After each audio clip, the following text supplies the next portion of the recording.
All right, we're live.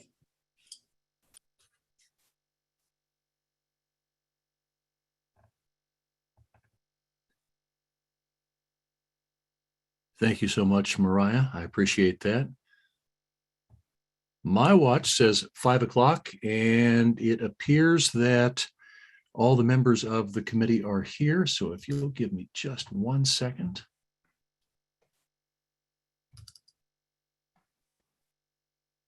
We will get started. Okay, first, before I read the statement to welcome everyone to the Standing Committee meeting tonight. Commissioner, it's Melissa. I can't hear anything you're saying, Commissioner Great McKiernan. fun. I can hear you. We can hear you, Commissioner. Okay, hang on just 1 second.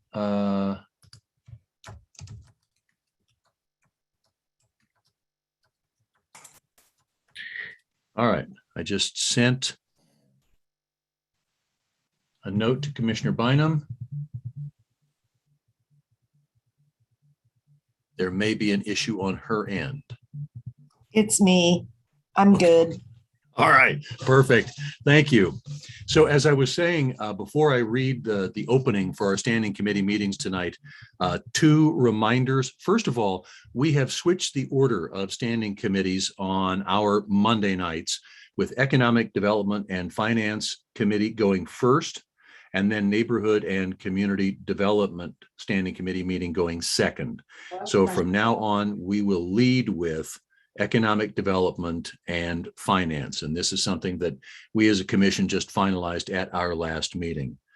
The second reminder that I have is that Commissioners Burroughs and Walters are not able to be with us this evening. And so we have Commissioner Bynum sitting in, and I guess she is the equivalent of 2 because she's sitting in for the 2. She does give us a quorum so we can proceed with our meetings, and we are very appreciative of having Commissioner Bynum with us this evening. So now, having said all of that, before I call the meeting to order, I want to announce that due to COVID-19, some members of the committee, some staff, and some of the public are attending remotely via Zoom, as well as those who may be on site. All participants joining by phone or by computer are asked to mute their devices when not speaking to avoid background noise. During the meeting, we ask that everyone please make sure you announce yourself by name and title every time you speak, so that the public who is observing knows who is speaking. This is critical given the large number of remote participants and its current guidance from the Kansas Attorney General. Due to COVID-19 requirements, in-person public comment has been suspended unless otherwise required by law. The public is allowed to participate by Zoom, is allowed to submit comments by email prior to the meeting, and is allowed to submit comments from the first floor of City Hall. Those comments that are submitted in advance of the meeting will be included in the record of the meeting. With all of that out of the way, we want to welcome everyone to this meeting of the Economic Development and Finance Standing Committee, and I'll ask the clerk to please call the roll. Roll call, Bryant, Here. Walters, Johnson. Commissioner Johnson, you're muted. Here. Townsend, Here. Bynum, Here. McKiernan. Here. Thank you so much. Our first order of business is approval of our standing committee minutes from our meeting of September 13th, 2021. This is Bryant. I move to approve. Commissioner Townsend, second. Thank you. There's a motion and a second to approve those minutes as submitted. I'll ask the clerk to go ahead and please call roll on that. Roll call, Bryant, Aye. Johnson, Aye. Townsend, Aye. Bynum, Aye. McKiernan. Aye. Thank you so much. That takes us to our committee agenda. There are 2 items on the committee agenda tonight. Both are for information only. And so we'll start off with a report of our third quarter 2021 cash investments. And I'm going to turn the floor over to Andrea Parra, who's our interim director of revenue in the county treasurer's office and our interim county treasurer. Good evening. Yes, Andrea Parra, interim county treasurer. Go ahead and share my screen. Thank you.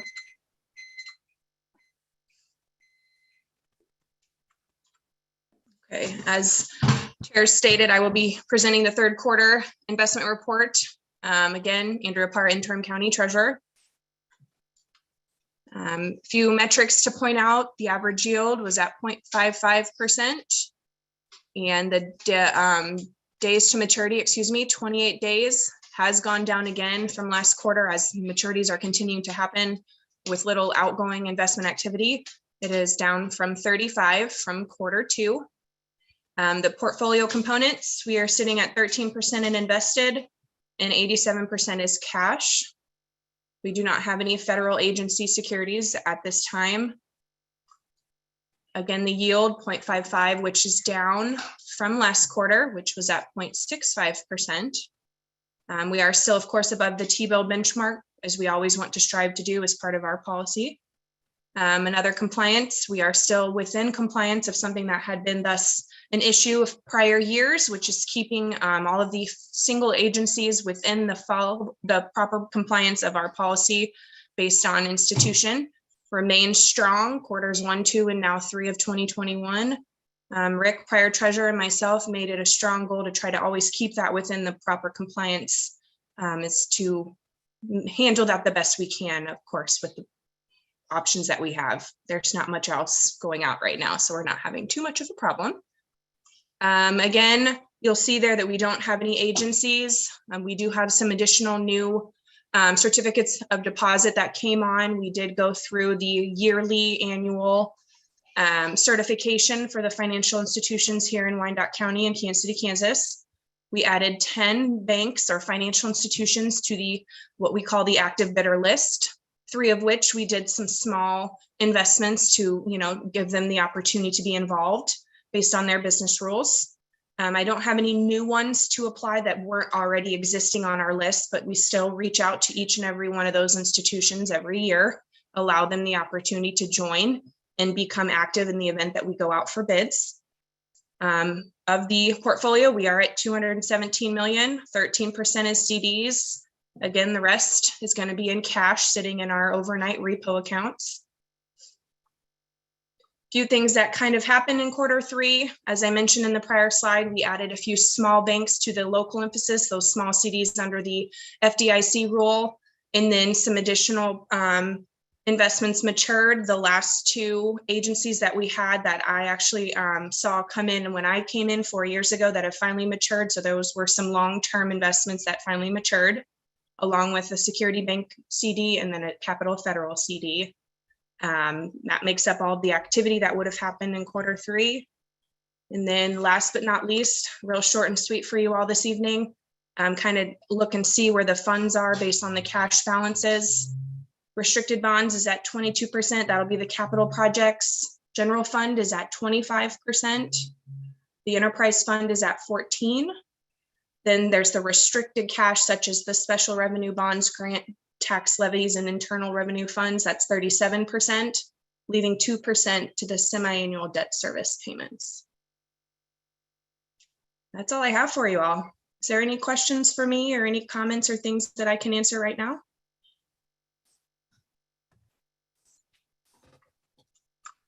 So is there anyone on the committee who has questions or comments for Ms. Parra?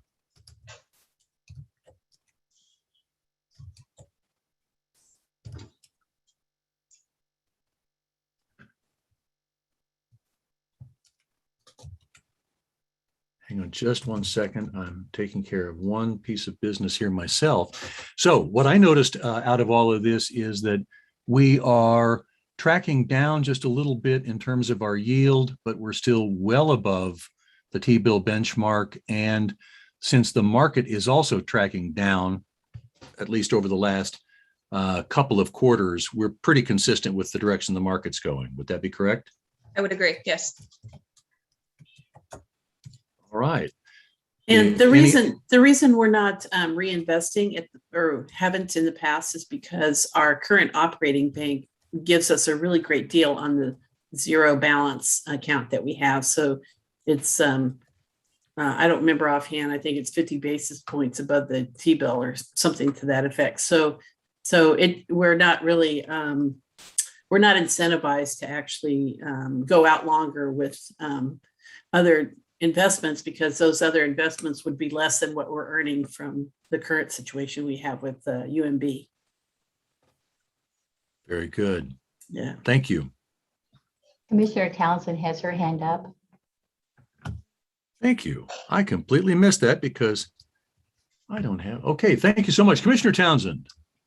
Thank you, Commissioner Townsend, District 1. Ms. Para and maybe Ms. Bonacci can help. My question had to do with where the participants, the actual financial institution, and I may be confusing this presentation with another that's given periodically about where we invest our money. But I do recall seeing Liberty Bank as one of the financial institutions, and I don't see them listed here. So I was wondering what happened. Am I looking at the wrong presentation for where Liberty Bank participates?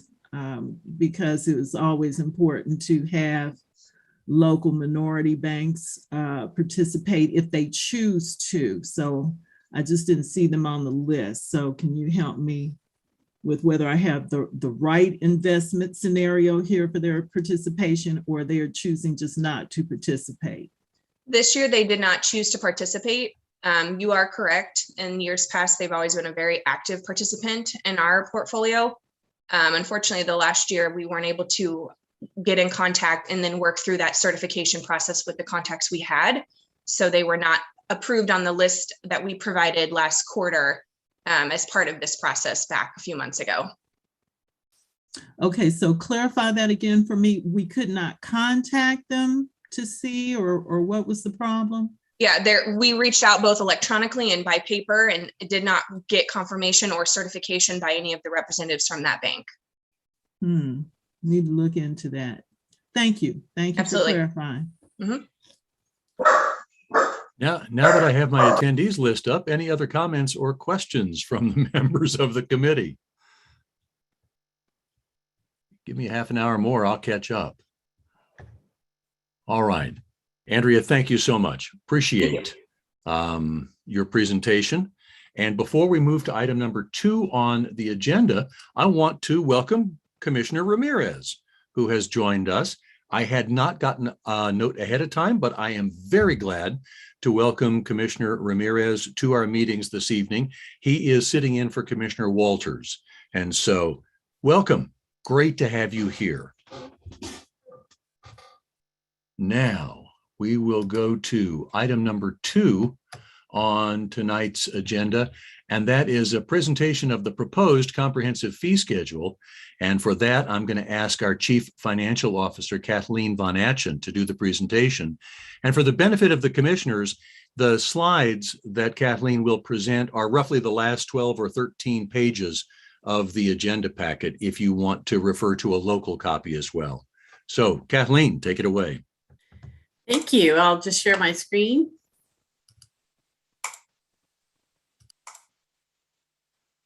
All right, so tonight we're going to go over, I have about 20 slides here, but I'll try and make it quick. So every year we present to you the proposed fee schedule. And this year, last year we did it back in March or April, so a little bit late, but this time we're ahead of the game here. So this is for 2022, beginning in January. And we surveyed all of our departments and compiled the fee schedule for 2022. We worked with them closely to incorporate a cost of living or inflationary increase in many of the fees. And so a lot of that is what is going to be presented here tonight. And the reason we have a fee schedule, which is on the finance department website, is just to improve the transparency of our fees to our residents. And also we collect fees for charges of services we provide in order to recover a portion of the cost of providing the service. And by doing so, then we diminish the impact on property taxpayers. So many of these services are subsidized with taxes, but the greater amount we can charge within reason and whatever the market can bear, we try to do so in order to reduce the amount of subsidy coming from taxes. So we've developed this. There's a solution to the problem here, and that's that the amount of fees that we're recovering don't always cover the total cost of the service. So what we're trying to do is have a phased approach over a number of years. We started last year, and this is continuing that approach of incrementally increasing fees to cover a greater amount of the cost. And by doing so, we of course are also looking at how much the cost of service is. And then we're determining, based on expectations from our city county administrator and the elected body, what is a reasonable level of recovery for these services. And of course, it kind of depends a lot on what service we're talking about. So we can't really use a level of recovery, a blanket level of recovery for all the services, because some of the people utilizing the service may have different economic challenges. So we're also comparing the fees with our neighboring cities in order to stay comparable. Of course, being mindful of the socioeconomics of our community. And also, we want to continue to incorporate a cost of living increase in the fees, because we also incur a cost of living or inflationary increase on the cost side. So keeping up with incorporating inflation in our fees allows us to keep up with those cost of living increases on the spending side. One of the objectives of the priority-based budgeting initiative that we've been talking about for several years now is to achieve a revenue objective. And several years back, we decided that one of the objectives was to collect 1.5 million across the entire unified government in additional fees in order to recover those costs. And that's a very small proportion compared with the total governmental services budget of roughly $300 million. So 1.5 is, well, it's something that we planned to hopefully achieve by 2024, and that would be done through annual fee adjustments. So giving you some idea of how much the performance of the past over the past 4 years, how much we've collected in these charges for services and fines and forfeitures and permits. You can see that in 2019 and 18 and 19, we pretty much collect around $19 million. But then during the pandemic, it really dropped quite a bit, down to $16 million. And the largest drop was in charges for services, as well as a $1 million drop in fines and fees, as well as, and then the other two kind of stayed even. And what you can see now is in 2021, based on an estimate of year to date, and then adding in November and December, we're expecting for that number to come back up to around $18.6 million, which isn't quite at the level that we were collecting back in 19, but it looks like it's things are recovering nicely. So now these are the same years, only broken up by the departments. And so you can see that the largest department collecting fees is this $4 million amount from EMS services. And the second largest is the Neighborhood Resource Center and Urban Planning with their building inspections and occupational license or business tax at 3.5 million. Now these figures, all of these figures that I'm talking about don't include sewer or stormwater or residential trash, because they're not really, those are increased as part of the budget resolution or budget document. The fees we're talking about here are largely a product of the recommendation of our county administrator, and they're done administratively. We're presenting this information this data or this compilation of all the fees as information only. These are the fees that the county administrator is recommending. And I'm going to go into more detail about how all the respective fees changed from last year, or from this current 2021 to 2022, to outline a little bit more specifics. So the estimate for the total estimate for 2022, which is that budget year that starts in January, is we're expecting to get a total of $19.9 million, which is a 7% increase over the 2021 year, which is 18.6.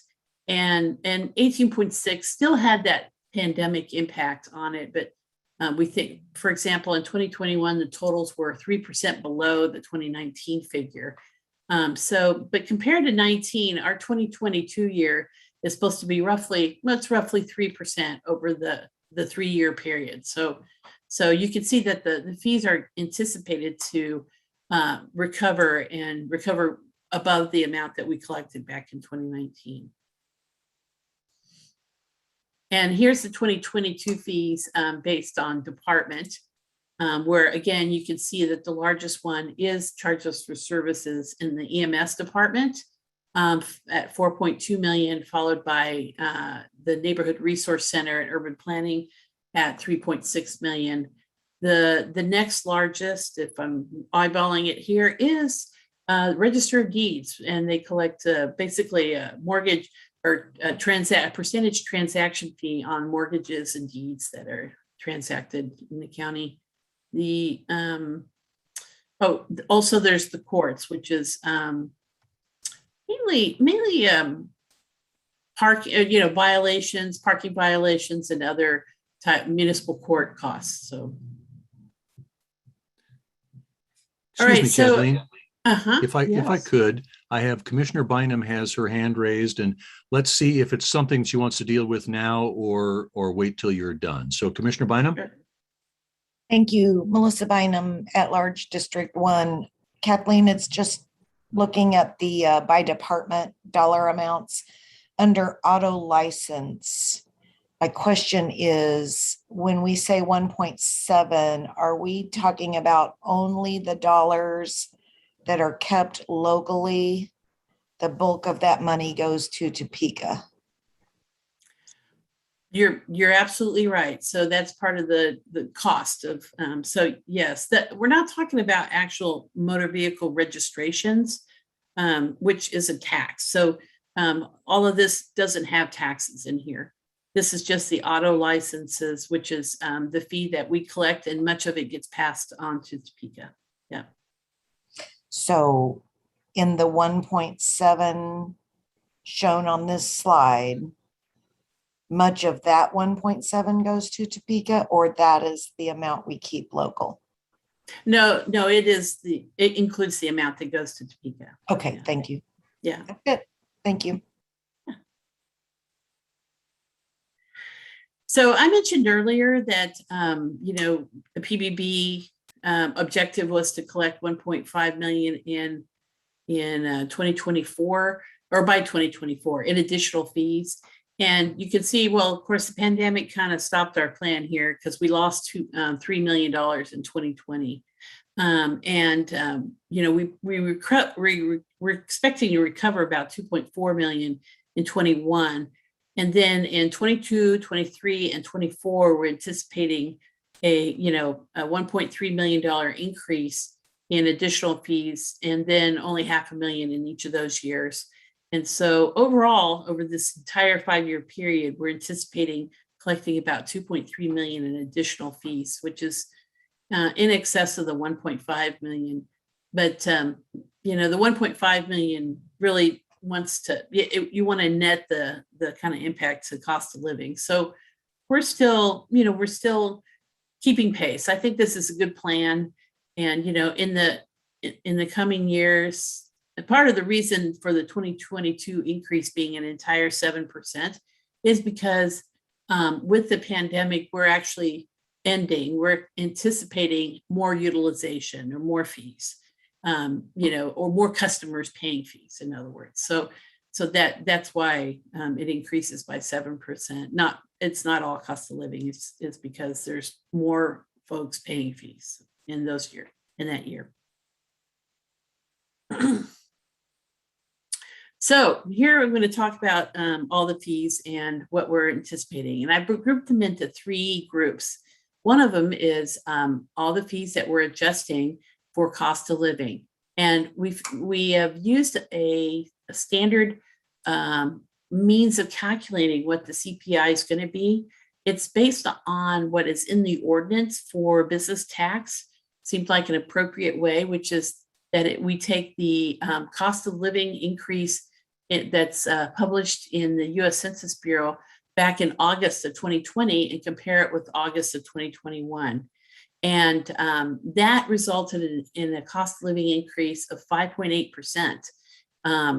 And that's the cost of living increase that we're applying for the fees for this year.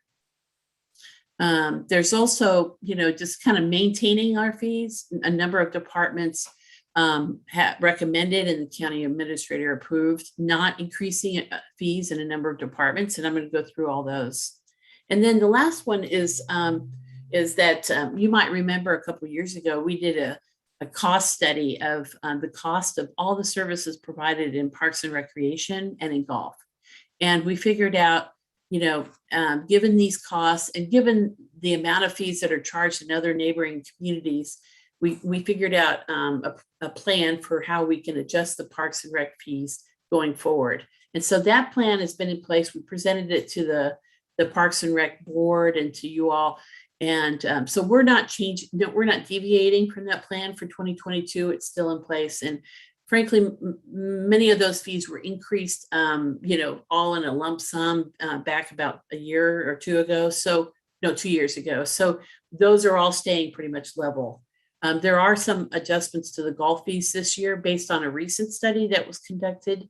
And we presented that information to you on 3 meetings. And so those fees that were recommended are also included in this comprehensive fee schedule. So generally speaking, what we did was we conducted a final review by looking and talking with each department, and then each department, provided their request and the CAO reviewed them and approved them. So the first batch of departments is all those departments that received cost of living adjustments. And so that's what these are. There's a couple slides for those. I'm having a hard time because my picture keeps coming up here. So those include the appraiser, which the appraiser charges fees for research and copies and documents. The area agency on aging, which actually that's not really a fee, it's a suggested donation. And so instead of we're suggesting a slightly higher donation, which basically increases it by 50 cents. The house arrest daily fee was this current year was $10, and now it's increasing by $1 to $11 per day. The district attorney, they charge fees for diversion application and diversion supervision, as well as for traffic, for worthless checks and other misdemeanor and felony criminal offenses, DUI and drugs charges. And then the elections, many of the fees there are set by statute, but there are some information request fees that we charge for folks that are asking for voting data, and those were adjusted upward for cost of living as well. Continuing with those that were increased by cost of living, the fire and EMS fees for fire reports and school inspections, EMS event fees and membership and transportation users. The Neighborhood Resource Center collects a lot of fees, as I mentioned before, roughly $4 million a year. And those are building permits, inspection fees, certificates of occupancy, business licenses, other contractor licenses, rental licensing, code enforcement. And the planning department, we're not introducing any adjustments to their fees. in terms of new fees or different fees.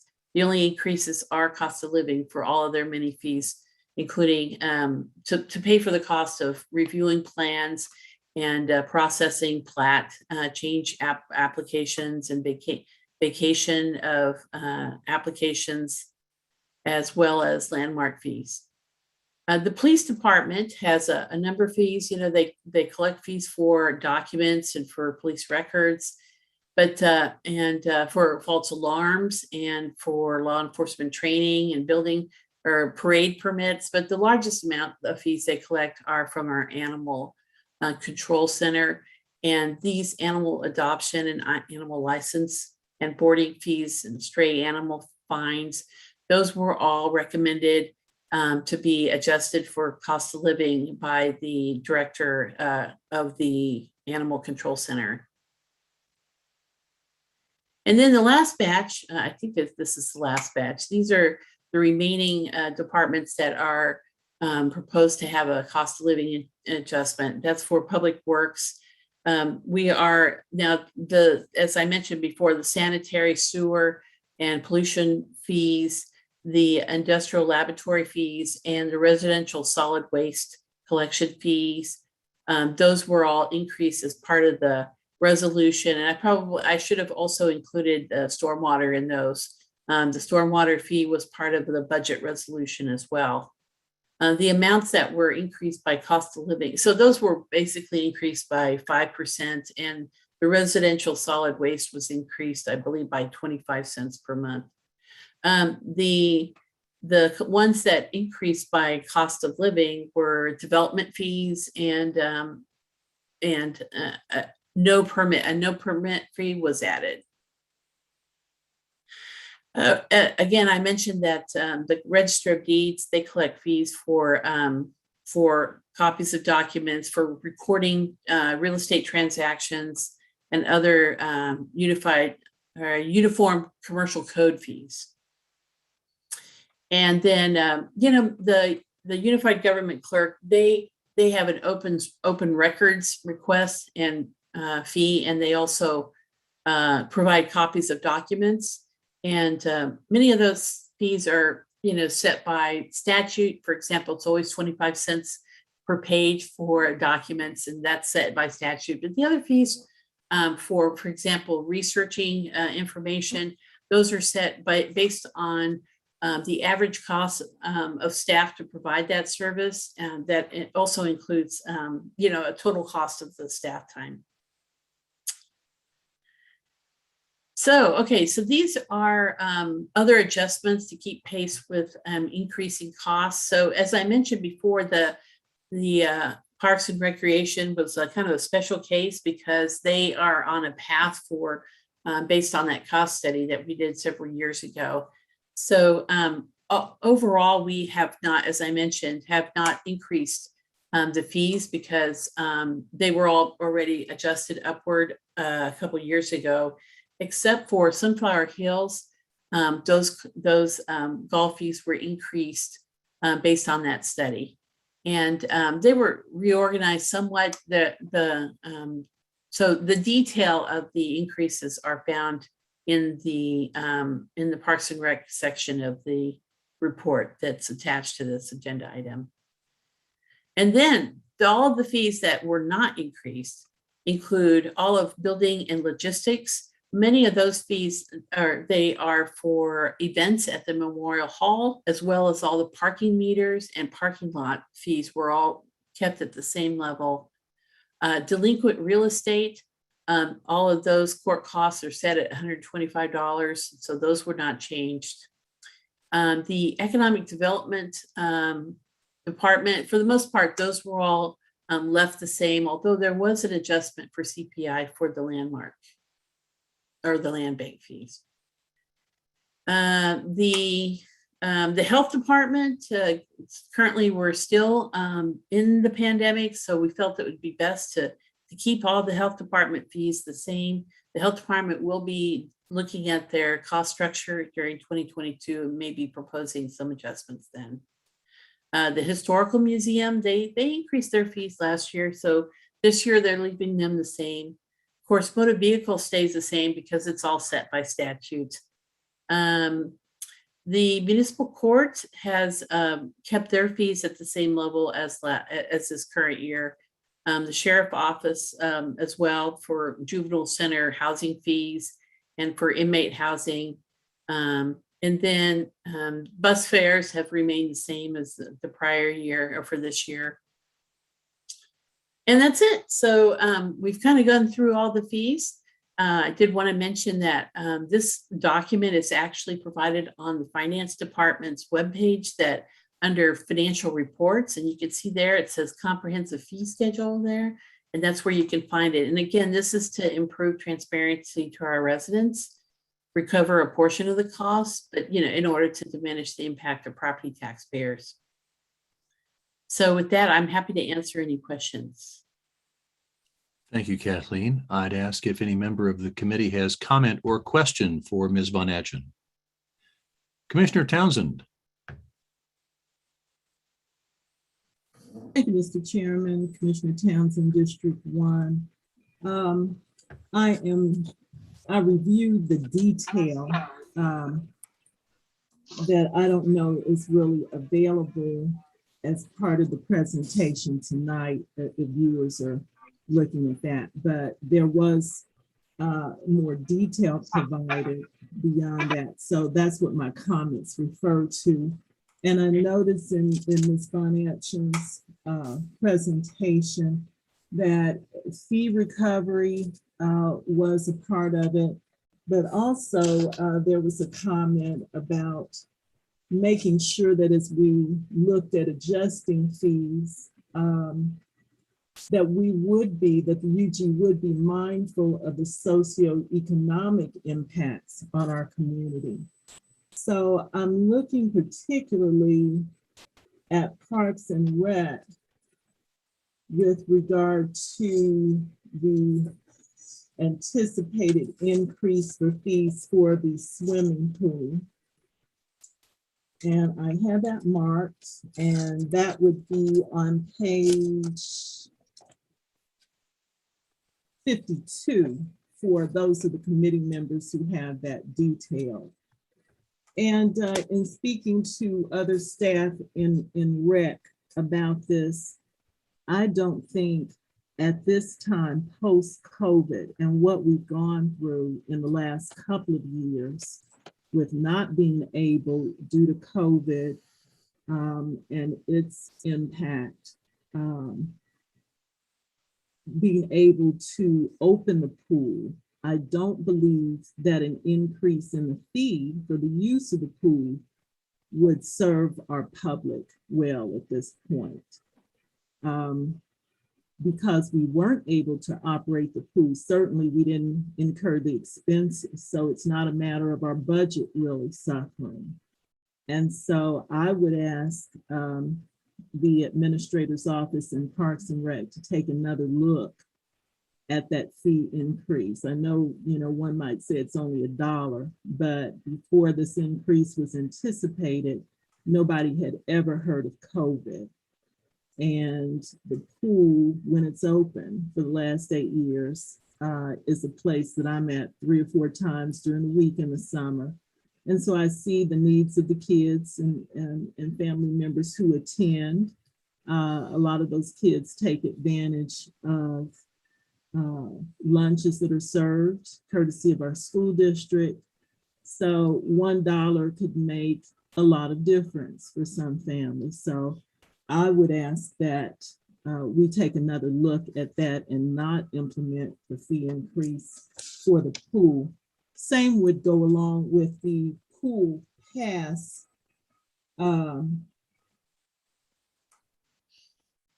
that is contemplated, where you could get a pass that encompasses 6 visits for $10. So if we would not increase the pool fee, then we'd also need to take a look at that as well. So much for the pool. The other things I had were questions, if staff could help me with respect to that. And on page 54 of the detail, we talk about park shelter rentals. I note that the fee for Quindaro Park, a shelter out there, would be $45. And Quindaro would not be the only one. There are any number of parks named, but I was particularly looking at the one I was familiar with in District 1. But in comparison, they show a $60 fee for Parkwood. And I'm curious as to that $15 differential when both of those parks are pretty much the same in terms of what the kind of shelter you're renting. And also with Call Point, the rental fee for the shelter is $80. So my question with regard to Call Point is exactly what facility is being rented, because I don't recall a shelter per se. I know there's a building that may be let. So what is it exactly that we're renting at Call Point for $80? Thank you. Well, so about those questions regarding the park shelter, we'll need to run those down for you and get back to you on that. So, we're happy to do that. I can't answer those questions real specifically at the moment. Thank you. Okay. On the pool, just so you know, the pool we are if we were to hire folks rather than contract, because there is some conversation about contracting out the lifeguards, but generally the cost of running the pool all summer, it roughly runs about $100,000 a year for the summer, and the $1 swimming pool fee generates about $7,000. So you can see there's there's a big subsidy between the amount fee we collect versus how much it costs. So increasing the swimming by $1 basically increases the total revenue to $14,000. Right. But yeah, and we increased that fee last year, but then the park was closed the swimming pool was closed all year. So the $2 increase never went into effect because the swimming pool was closed.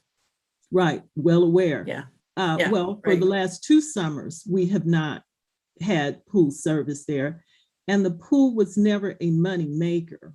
So yeah. I know that's not the point, but I think to enforce even this dollar increase would just show, in my opinion, a level of insensitivity to what that community that uses the pool has gone through as a result of COVID. Again, keep in mind, nobody had ever heard of COVID,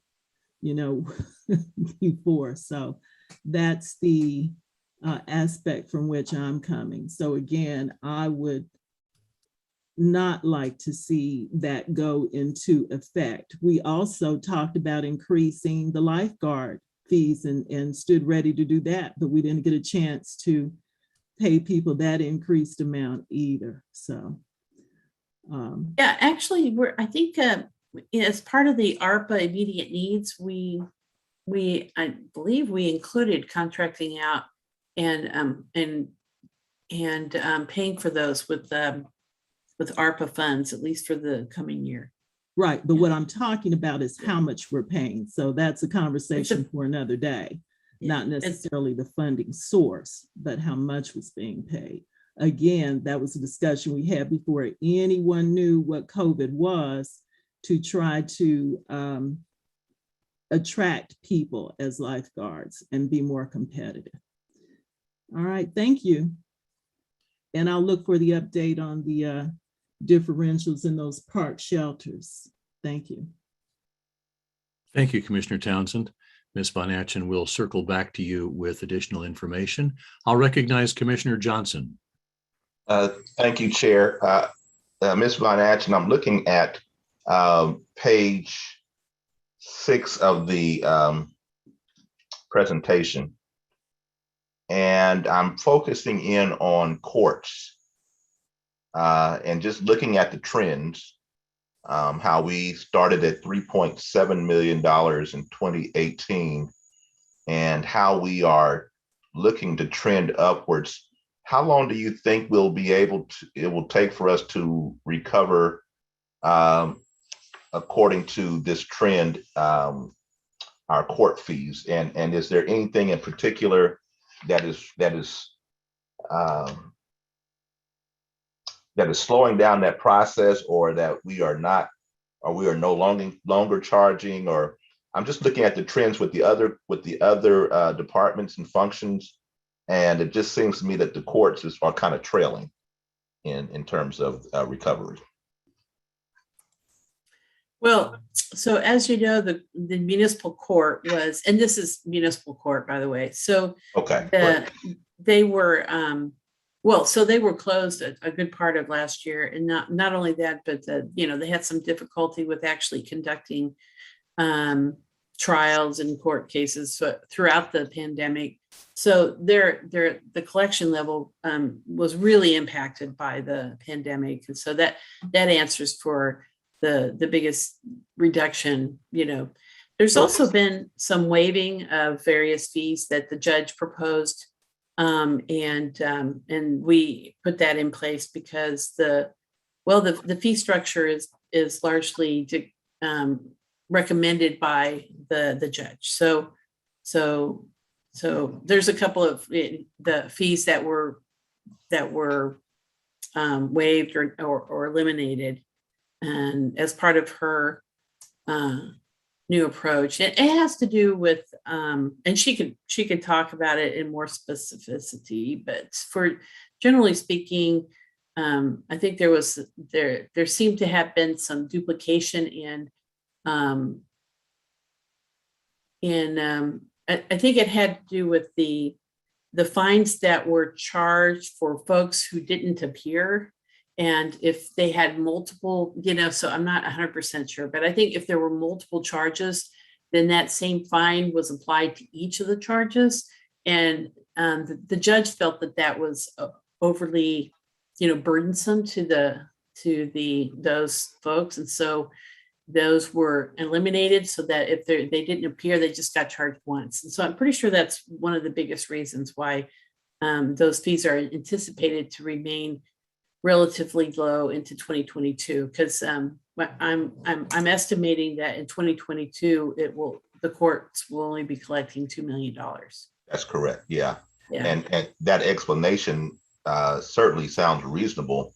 And I would, if that is in fact the reason why, I would agree with that logic in terms of why those fees might be not as high as they were. So I just wanted to get some clarification just for purposes of just looking at trends and whatnot. That makes sense. And for that, for now, I'm satisfied with that answer. So thank you. Thank you, Commissioner Johnson. Commissioner Bynum. Thank you, Chair McKiernan. Melissa Bynum, at-large District 1. I wanted to support Commissioner Townsend's comment about specifically the Parkwood pool fee. In 2019, when we went over these fee adjustments, I had spoken then that I was not in agreement with that fee increase. Again, long before we knew COVID was headed our way. And I would just want to reiterate that was my position in 2019. It remains my position today. I also believe these are administrative decisions, and you're here as an information only item. So, I do fully understand that fee adjustment downward may not happen, but I didn't agree with it then, and I don't agree with it now. Thank you. Thank you. Well, the purpose of this presentation is to get feedback from all of you. So great. Thank you. Thank you so much. Does any other member of the committee have any comments or questions for Ms. Von Atchen? I don't see anyone else. I would just ask if anyone of the attending public would like to offer any comment on this item.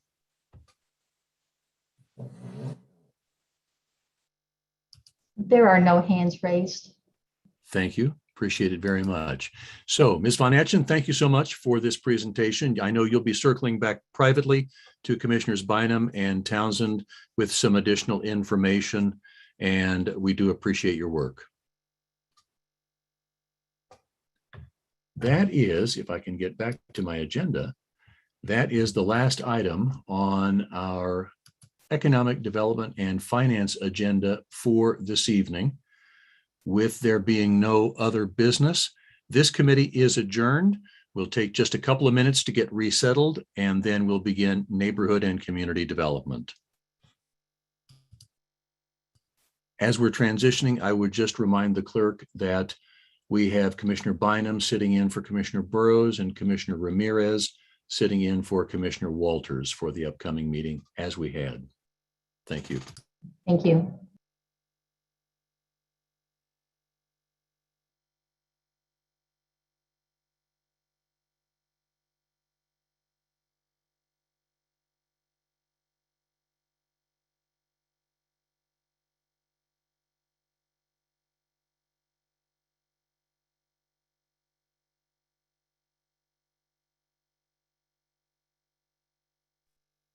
Okay, I have my various agendas and paperwork reassembled. And so before I begin our Neighborhood and Community Development Standing Committee, I would want to announce that due to COVID-19, some members of the committee, some staff, and some of the public are attending remotely via Zoom, as well as some being on site at City Hall. All participants joining by phone or by computer are asked to mute their devices when not speaking to avoid background noise. During the meeting, please make sure that you announce yourself by name and title every time you speak so that the public who is observing knows who is speaking. This is critical given the number of remote participants and is current guidance from the Kansas Attorney General. Due to COVID-19 requirements, in-person public commenting has been suspended unless otherwise required by law. The public is allowed to participate by Zoom or to submit comments by email prior to the meeting. Any comments submitted by email will be included in the record of the meeting. With all of that said, I am Brian McKiernan, Commissioner District 2. We want to welcome everyone to this meeting of the Neighborhood and Community Development Standing Committee. I would ask the clerk to please call the roll. Okay, roll call. Commissioner Ramirez subbing for Commissioner Walters. Here. Johnson, Here.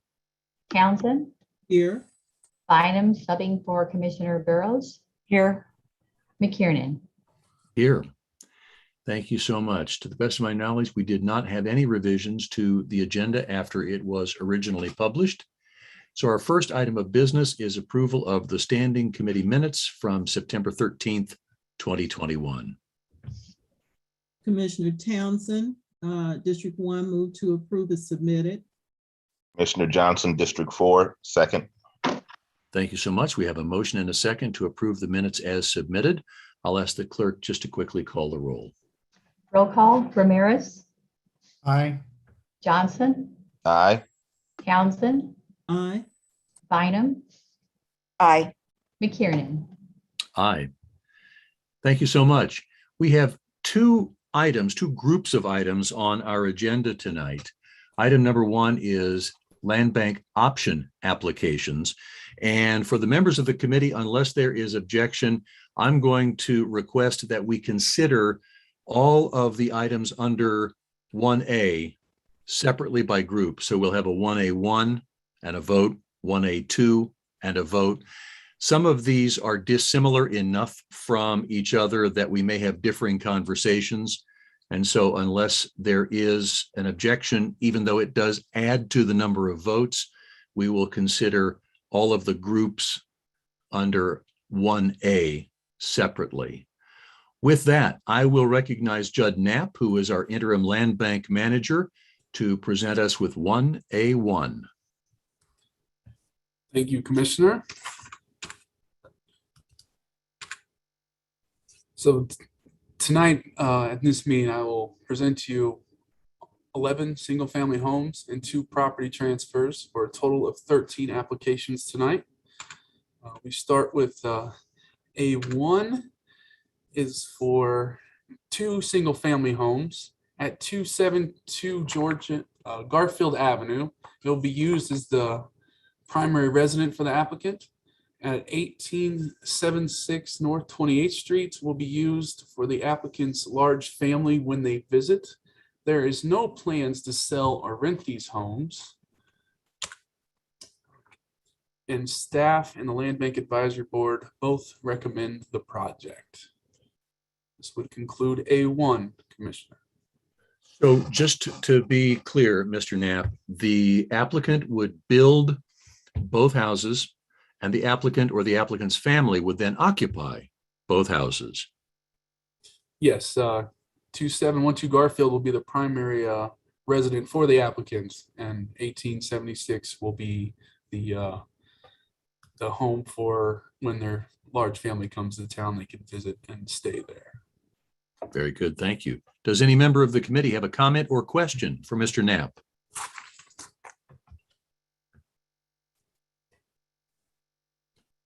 Commissioner Johnson. Thank you, Chair McKiernan. Harold Johnson, Commissioner, 4th District. Mr. Knapp, I'm just looking at the building details for this, and it says there is 6 bedrooms, 4 baths, 4,000 square feet. Is that for the 2712 or is that for the 1876? That is for both of them, and I confirm that number with the applicant. So between both residences, there will be a total of 6 bedrooms and 4 baths. No, it's 6 beds in one house. So it'll be a total of 12 beds. Okay. So each home will have 6 bedrooms and 4 baths. And both homes will be 4,000 square feet buildings, structures. That is correct, Commissioner. Wow. Okay.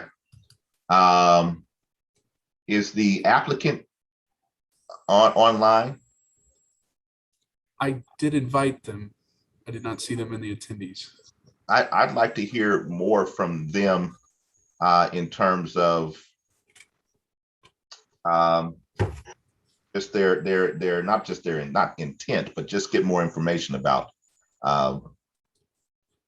these structures and what what motivates them to put these type of structures in a residential. Although these are residential homes, the neighboring parcels are not that large in scope and size, are they? They are not. Okay. Chair, I don't know, are we able to get the applicant on if they are available? We absolutely can get them on if they're available, but I'm looking in the attendees list and I do not see a listing for Barbara Woods. I do have 2 phone numbers that I do not know who is calling on those numbers. So I would ask the applicant, and it's listed as a Dr. Barbara Woods, if you are in the attendees list, if you would please raise your hand or otherwise indicate that you are present, and then we can give you the opportunity to speak to the committee.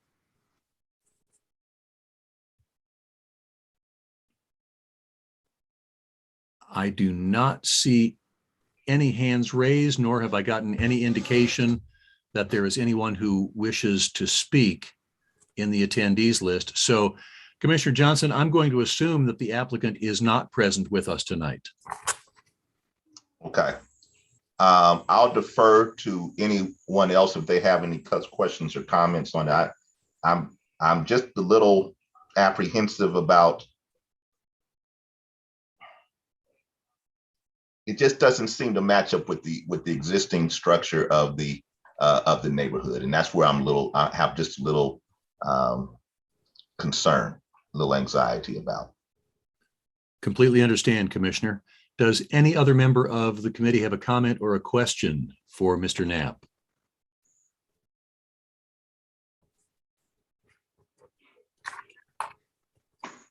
There are no hands raised. Thank you so much. Committee, at this point, we have a couple of options. If there is no motion made on this option application, it would not move forward, effectively be denied. There could be a motion to approve, or there could be a motion to continue until a future meeting to allow more communication with the applicant either before that meeting or at that future meeting. Well, Chair, I'd recommend that we continue this on. I'm looking at the projected start dates of August of 2022. So it would seem to me that it would be fine to be able to push this back maybe till next meeting, so that we can have a conversation with the applicant and get more information about their intent. Thank you, Commissioner. That would be my motion. I will interpret that as a motion to hold this item over for 1 month so that more communication can occur. Is there a second? Commissioner Townsend, District 1, second. Thank you so much. There's a motion and a second to hold this item over until our next meeting so that more communication can occur. Roll call, please. And for the record, that date would be November 29th. Roll call, Ramirez, Aye. Johnson, Aye. Townsend, Aye. Bynum, Aye. McKiernan. Aye. And thank you, Ms. Godsell, for reminding us that instead of the first Monday of the month, we're going to be on the last Monday of the month in November because of the holidays bumping the schedule. So we do need to get right on this. That takes us to our second item, 1A2, 2 homes on North Halleck. Mr. Knapp? Yes, this is for 2 new single-family homes at 2610 and 2702 North Halleck Street. The applicant was actually involved in the construction of 3 homes in Peregrine Falcon. The plan is to sell these homes at the $300,000 price point, and the example pictures provided are the homes that are currently built in Peregrine Falcon. Staff and the Land Bank Advisory Board both recommend approval of this project. That concludes A2. So Mr. Knapp, just to confirm, you said that the proposed new homes would match the design specs and the general look of the existing homes in Peregrine Falcon. Yes. Thank you so much. Does any member of the committee have a comment or a question on this item for Mr. Knapp? Commissioner Townsend. Thank you, Mr. Chairman. Good evening, Commissioner Townsend, District 1. Good evening, Mr. Knapp. From the depictions here, these homes look like they would fit in with the already existing homes in Peregrine Falcon. I do recall several meetings ago, there were also brought forward proposals for new homes. Is this the same gentleman though, or was that a different gentleman, if you recall? Commissioner, it's a different gentleman. So in Peregrine Falcon, we have a total of 6 option applications, including this one. Including these 2. Okay. Well, I see the staff advisory committee and land bank advisory committee both have given a thumbs up, and it would be great to see Peregrine continue to be built out. So I have no other questions other than that, and would move to approve the applications. Johnson, second. Thank you. There is a motion and a second to approve this option as submitted. Any other comments or questions from the committee? Does anyone else who is in attendance at the meeting wish to offer comment on this application? There are no hands raised. Thank you. I could have sworn I saw Mr. Burton in the attendees list earlier. He may have taken our adjournment of economic development to mean we were done for the evening. So we'll have to make sure we clarify that in the future. There's been a motion and a second to approve as submitted. Roll call, please. Roll call, Ramirez, Aye. Johnson, Aye. Townsend, Aye. Bynum, Aye. McKiernan. Aye. Mr. Knapp, that takes us to 1A3. 1A3 is at 720 Stuart Avenue. It's for a single family home. It's for a 2-bed, 1-bath, 900 square feet. Staff and the Land Bank Advisory Board both recommend it. Staff comments were it needs to follow the narrow lot design guidelines from planning. Very good. And I would just note that this is the same builder as the previous two homes, just in a different location and with a different design. That is correct. Committee, any comments or questions for Mr. Knapp on this application? Commissioner Townsend? Thank you, Mr. Chair, Commissioner Townsend, District 1. Mr. Knapp, the only question I had about this is if you could offer just any more insight for the public's consumption, what it would mean to follow these narrow lot design guidelines, or if there's other staff who might just give us a little bit more detail about that. That's the only question I had. All right, Commissioner. Anytime a lot is under 50 feet, I believe it has to go through a narrow lot design guidelines. There's special rules that are involved with that. That would definitely be a planning question. I'm not an expert in that area at all. So. Okay, not trying to put you on the spot. So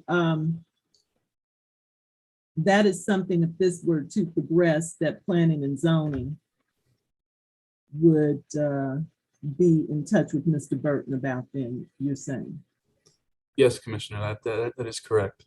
Okay, well, that was the only question I had. Other than that, I would move to approve the application as submitted. Johnson, Thank you. second. Thank you. There is a motion and a second to approve this option as submitted. Any other comments or questions from the committee? I'd ask if any member of the public has comment on this particular application. Callie McLaughlin keeps raising her hand, but I don't know if she wants to speak to this item because her item comes up next. Is next. And so, Ms. McLaughlin, if you are just trying to make sure that we know you're here for your item, we do, and we will call on you when that item comes up for consideration next. At this point, seeing no other hands, I'd ask for a roll call on this, please. Roll call, Ramirez, Aye. Johnson, Aye. Townsend, Aye. Bynum, Aye. McKiernan. Aye. Thank you so much. Mr. Knapp, 1A4. Okay. The applicant is requesting both lots for one new home and accessory dwelling units for animal keeping. The applicant has reviewed the property with the landscape architect. 3015 North Baltimore Street, the one on the right, is flat but has drainage issues and would need clearing to fully access the property. 3020 North Baltimore Street, the one on the left, the soil is very soft and can only be used for an accessory use. The ground is so soft that the electrical poles are reinforced with cement to prevent them from sinking. On both parcels, only one area appears to be buildable. With the soft soil, the home would need to be built on piles to prevent the home from sinking. The staff comments with this one would be need a geotech involved with the whole process. It is in an environ district. They would have to vacate the right of way, and there would be a plan review involved, and also no additional public works infrastructure would be required. Here's Thank you. I was going to ask you to flip forward to the next slide. the building details is 1 to 2 bedrooms, 650 square feet. The next steps are, it is in an environment area. They will have to vacate the right of way, and there will be a plan review with this one. Both staff and the Land Bank Advisory Board recommend this project. So with those stipulations, they would recommend, if you could go back to the previous slide, Mr. Knapp. And I just want to confirm that the vacant land in between these two parcels, which although it is right of way, is not improved.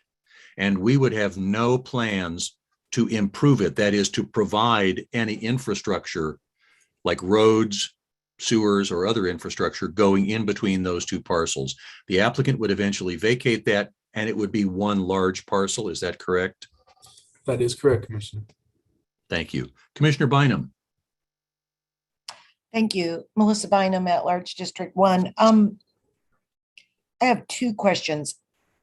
North Baltimore is not showing up on my Google map. I mean, it's pinpointing this spot. I can't actually figure out which street is North Baltimore. I don't know. Judd, if you can point to it on this map or not. Oh, thank you very much. Okay, excellent. And since it's in the environs of Parkwood District, is one of the steps a trip to the Landmarks Commission? Commissioner, I do not know. Okay. I mean, I know that a lot of other types of applications within historic environs go to the Landmarks Commission before they make their way to us. I was just curious, but I can get that answer. Thank you.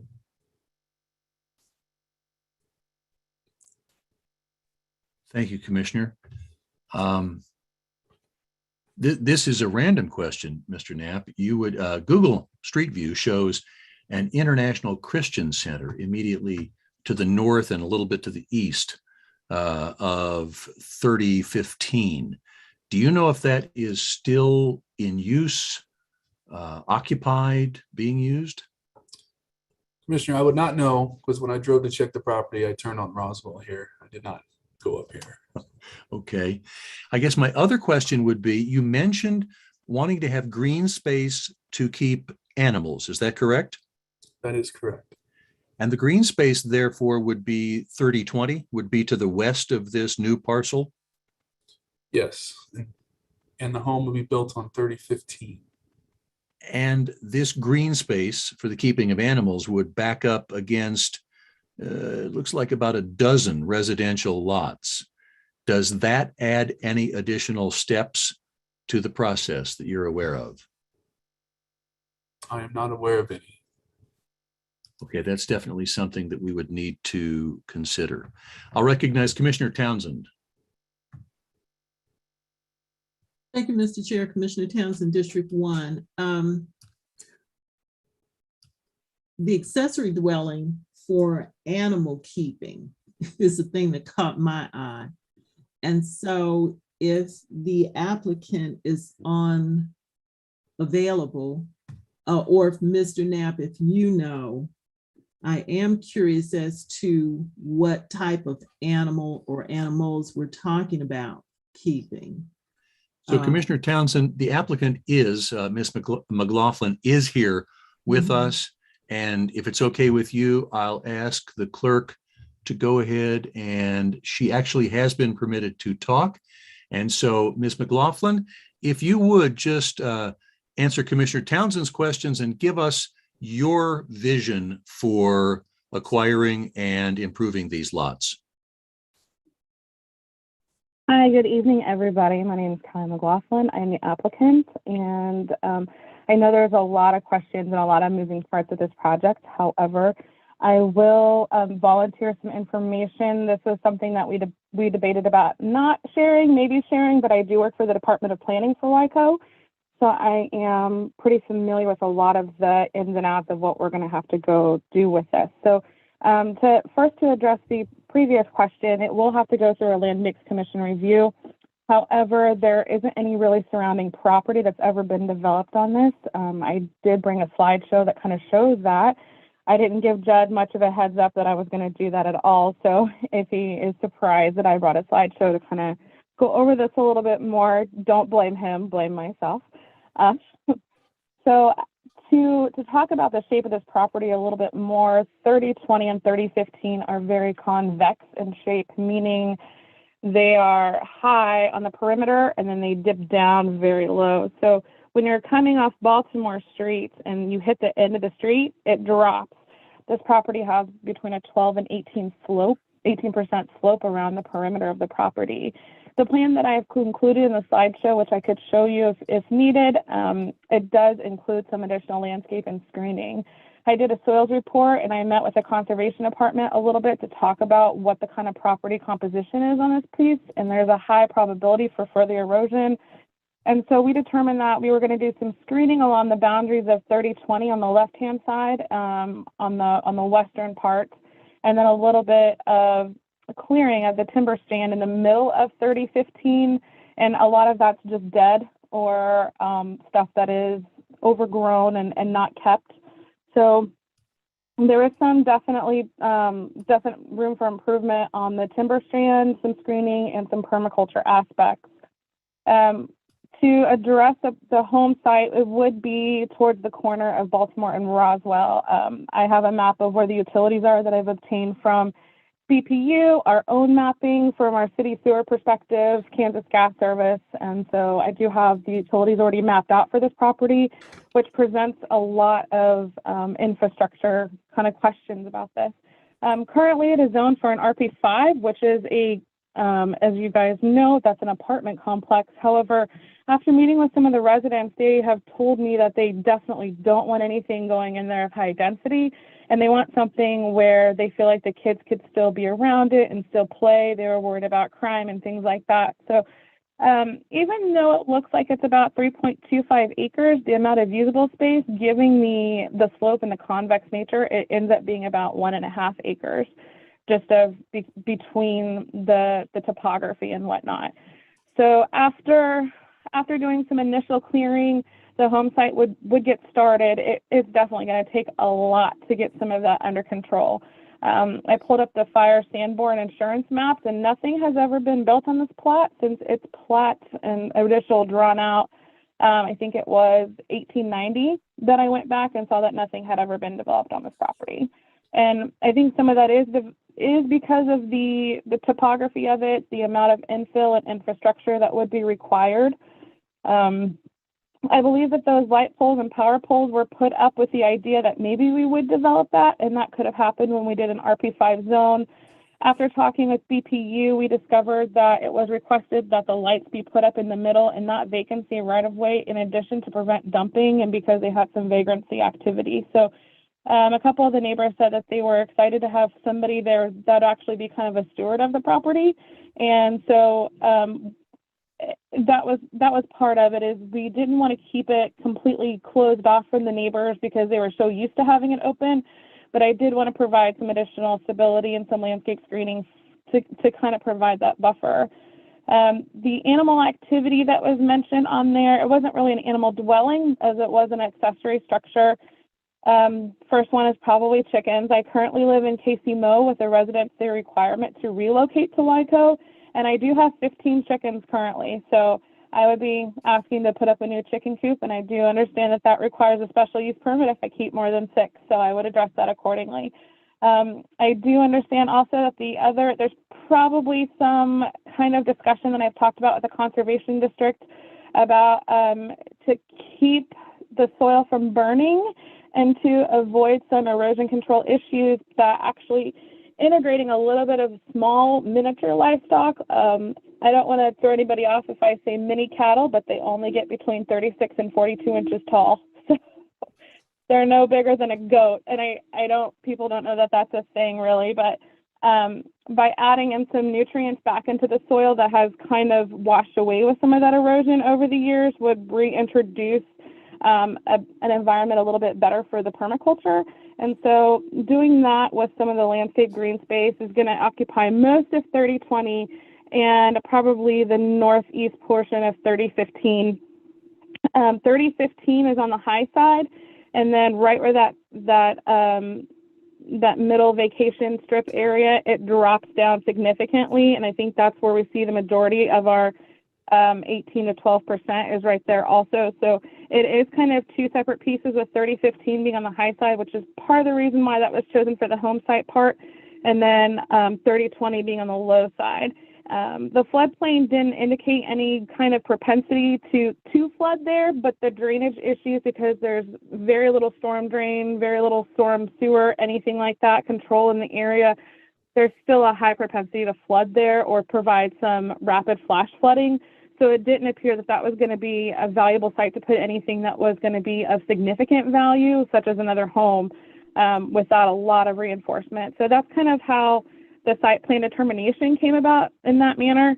As far as at Christian Church Center, I've been through there probably 3 or 4 times now, and there are several places where their fence is torn down and their parking lot seems to be mostly roped off. So I'm sure they still use it, but it's how active, maybe not.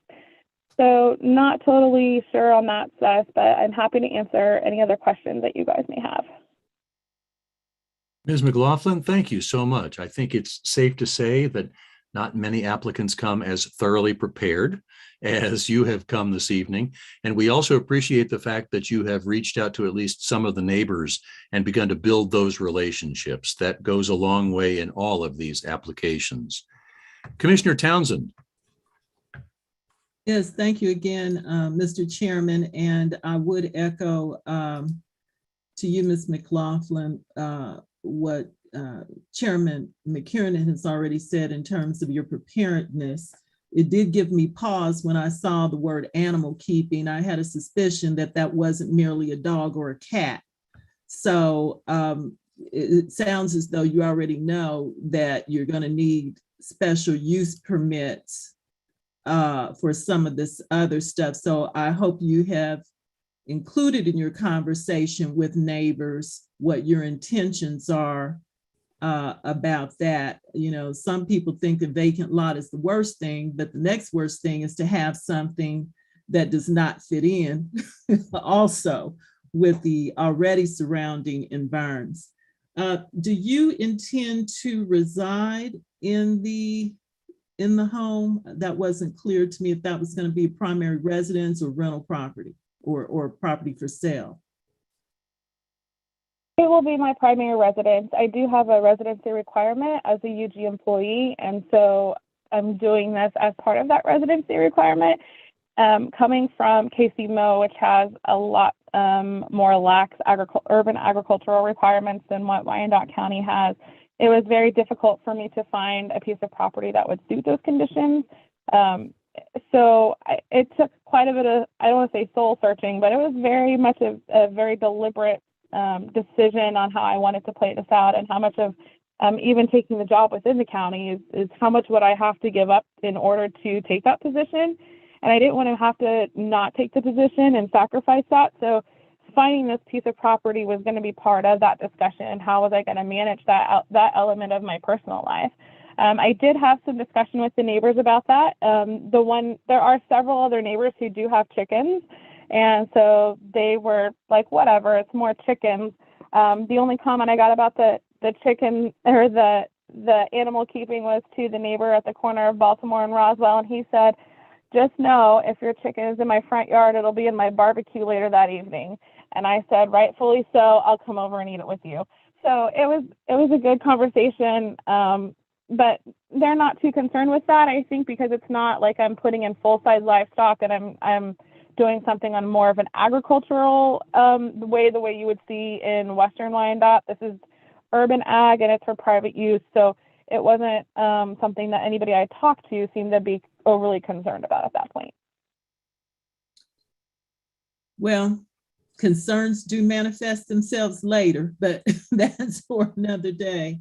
So I appreciate that. I completely understand. Yeah, one last thing. I like the look of the house that's in the depiction in our packet. Was that just for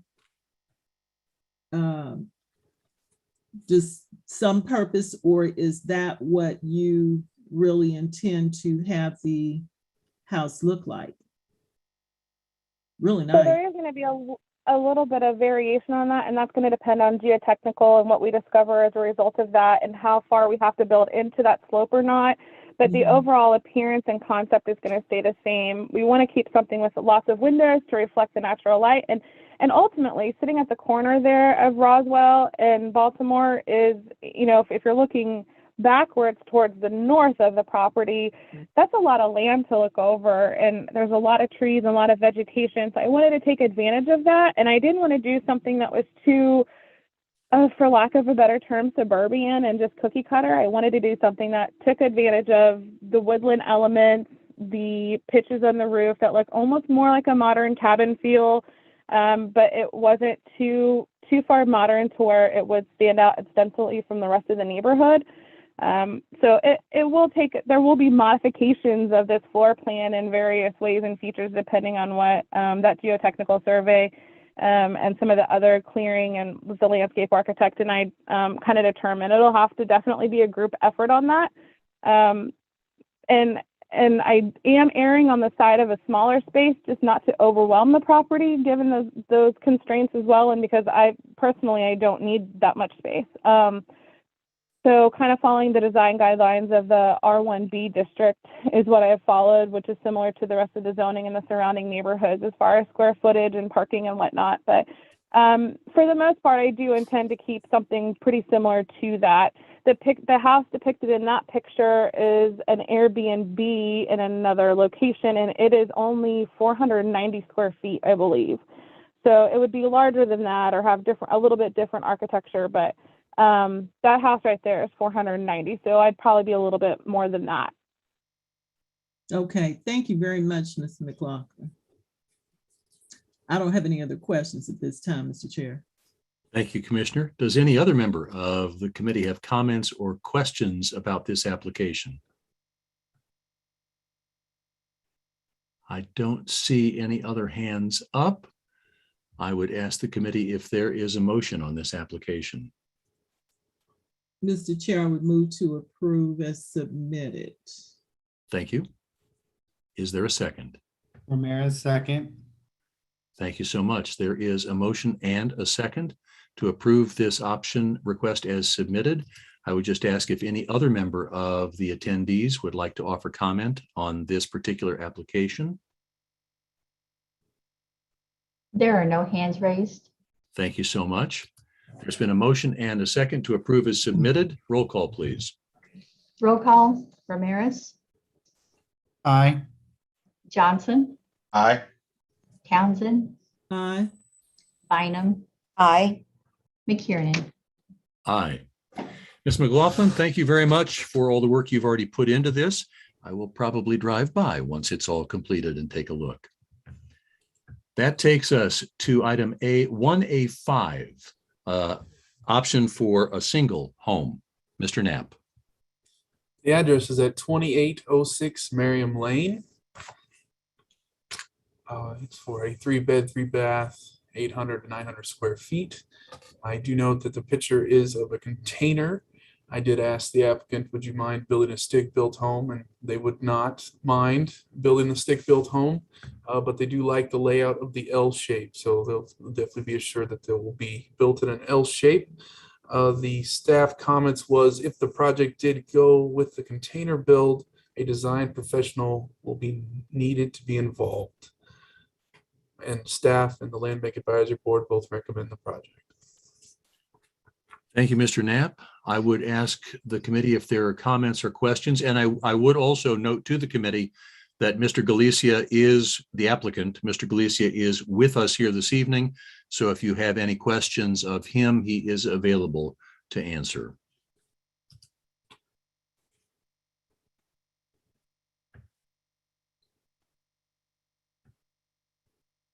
I don't see any hands up from the members of the committee. Oh, now I do. Commissioner Bynum. Sorry, I'm noticing on some of the slides you've given us the zoning. So Marion Lane is kind of a mixture. But this particular zoning is R1 single family then. Yes, it is. And Okay. Planning did verify that for me. Okay, excellent. Thank you very much. That's all I had. Thank you. If I remember my Merriam Lane, this is across the street from long-term storage and just down the street from the car wash. And so I would have one question for the applicant, if the applicant wouldn't mind, if we can, Carol, if we can move Mr. Galicia so that he is able to talk. Good, I see he is. And welcome, Mr. Galicia. Thank you for your application. My one question for you is to whether you would have the L open toward Merriam Lane or open toward the uphill. I was thinking open towards Merriam Lane, and good evening, everyone. Okay, thank you very much. I tell you what, just hang tight there because I do have some other members of the committee who might have questions for you. Commissioner Townsend. Thank you, Mr. Chair. Commissioner Townsend, District 1. Good evening, Mr. Galicia. It's been a minute since I've been down Merriam Lane, and I'm not sure I was really, or how close or not close I was to the property that you're interested in. So my question is, this container idea, how does that blend in with what's already in the neighborhood? And if you're willing to move from that, what type of structure then would you have in mind? Yes, I was thinking about going with wood and maybe like a stucco finish.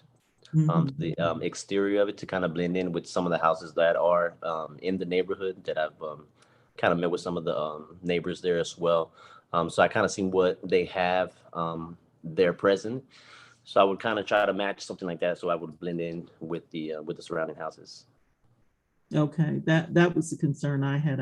I'm not as familiar with that area and what it would look like. Thank you. No problem. Thank you, Commissioner. I'll recognize Commissioner Ramirez. Thank you, Mr. Chair. Commissioner Ramirez, District 3. This is in my district. I know exactly where this piece of property is. I know that we as a commission have tried our best to steer away from containers and having property owners and business owners have containers. And I know this is right on the street of Merriam. And that's just my concern, is it's right on the street. And I think I am really interested. I really am interested to see what it will look like, but I just want to make sure that it, as you had said, Mr. Galicia, that it maintains the character of the neighborhood that's around and the businesses and the property owners. But if you can make it look like it doesn't look like a container, then I think that's amazing. Yeah, I mean, my dad, he does construction, and all his life, that's kind of who I worked with in different companies together. So I mean, he's a really good expert as far as when it comes to stucco finishes for housing. So I mean, I'm very positive that we can make it blend in with the rest of the community and look a part of it and not like a sore thumb. Okay. And my next question is to staff and Judd. So have you requested that he make it a stick home instead of a container, or are you allowing us to make that decision? I just knew that might be an issue, and I brought it up with the applicant to see if they would be willing to switch to a stick-built home. Yeah, honestly, from kind of viewing pricing and things like that, it's something that I've always wanted to do is a storage unit home, but I did figure. You muted yourself, Mr. Galicia.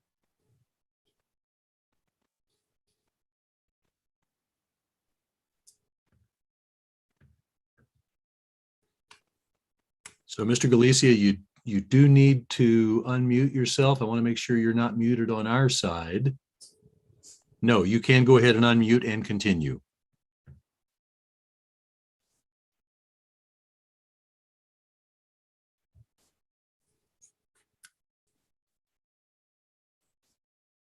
Members of the committee, we may have a flaky connection. We do show that he is still in the attendees list and that he is permitted to talk, but he remains muted.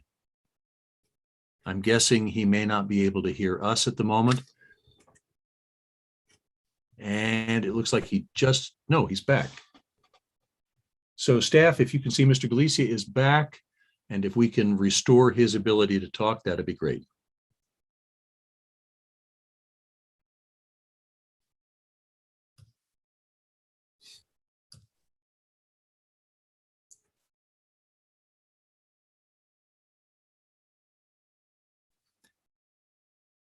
Mr. Galicia, it appears that you may have had a connection issue and dropped off, but we do see you're back now.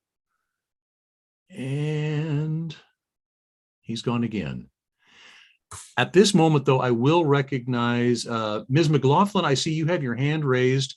And did you want to offer some comment on this particular application? I actually missed part of it. I was in the other room, but I would be happy to answer a question if someone had a question for me. I see that I was unmuted at one point as if someone had asked me something that I had missed. So if anybody would like to repeat that question, I would be happy to answer to my ability. Thank you so much. I don't know that anyone, no one did specifically ask you a question. I'm guessing that as we were working to get Mr. Galicia, the applicant, back online, we may have mistakenly pressed a button related to you.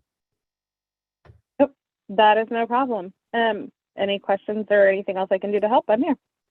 Thank you so much.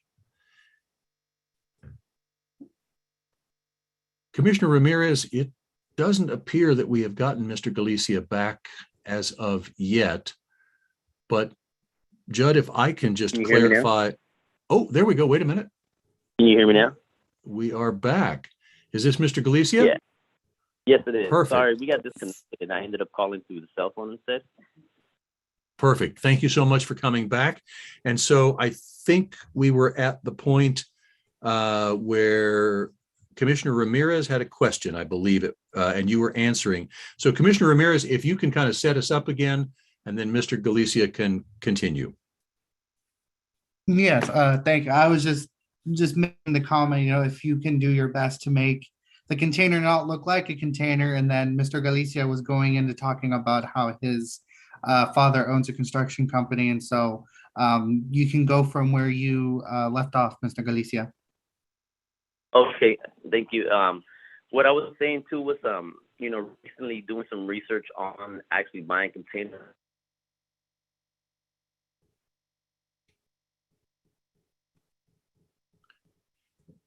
Mr. Galicia, your audio has cut out again. So if you wouldn't mind, no, I think you'll be fine. There you go. Let's try that. Do you hear me? We've got you back.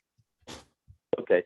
I was saying, just doing research, I see that wood would be somewhat a little bit cheaper than buying a container home at this point. So I wouldn't mind going with wood and then finishing it off with the stucco finish on it to kind of blend in more with the neighborhood. That's what I was trying to say. Very good. Thank you. Commissioner Ramirez, did you have any other questions for Mr. Galicia? I did not. And I thank you, Mr. Galicia, for being flexible with us. And that's all. I thank you for that, because I know we have some applications who in the past or who have not been very flexible with what we ask. So I thank you for that. Thank you, no Commissioner. Thank you. Commissioner Townsend. Thank you, Mr. Chairman. Commissioner Townsend, District 1. Again, good evening, Mr. Galicia. I too wish to thank you for your flexibility, because really these containers are what they are. And since you're able to exercise another option, I appreciate that. So that's all I have to say, unless we're entertaining motions. I've forgotten exactly where we are in the process, Mr. Chair. So if a motion's appropriate. We are at the point where a motion would be appropriate. Okay, well, I would move to accept Mr. Galicia's application and to be specific with regard to the non-container version that he may come up with for the house. Thank you. Thank you. So just to clarify, your motion would be to accept the option, but to request that containers not be used for, well, not to stipulate that containers not be used for the construction materials. Correct. Thank you. Is there a second? Second, Commissioner Ramirez, District 3. Thank you so much. There's been a motion and a second to approve the option application with the stipulation that containers not be used for construction materials. Roll call, please. Roll call, Ramirez, Aye. Johnson, Aye. Townsend, Aye. Bynum, Aye. McKiernan. Aye. Mr. Galicia, thank you very much. Look forward to that house. You will have the most wonderful smells from the barbecue across the street. That takes us to item number 1A6. That is an application for an option on one home. Mr. Knapp? Yes, this application is for 2 land bank lots at 3116 and 3124 South 36th Street. The applicants are retired and currently live in a condo, but this doesn't give them enough space to pursue their hobbies in their current space. The applicants are requesting both lots because the home will be 40 feet wide, and with the garage not facing the street, they will need an additional 10 feet for the driveway. The staff comments on this one is the 2 lots for one home would match the area, as if you look right across the street is a lot exactly the same size as the proposed combining these 2 lots together. This is a picture of the house that they provided me. It's going to be 2 beds, 1 bath, 950 square feet. Staff and the Land Bank Advisory Board both recommend the project.